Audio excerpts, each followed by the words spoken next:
Sir आस्थमाटा कौन? आस्मा भी गोटे प्रकार आलर्जिक रिएक्शन। आस्मा रे कौन हुए कि आमर एयरवे जोटा अच्छे निश्वास नली डायमीटरटा छोट हो जाए।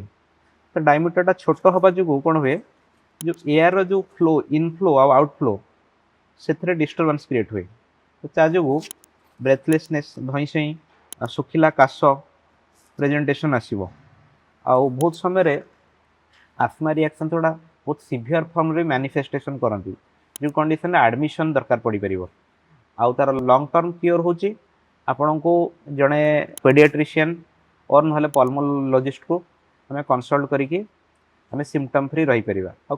बेसिकली आर ट्रिटमेंटा लंबा समय चले तो पेरेंट्स मानक भी सही कंडीशन रे कोऑपरेट करवा दरकार आउ डॉक्टर कंसल्टेशन टा प्रॉपर्ली घरे मानिबा दरकार।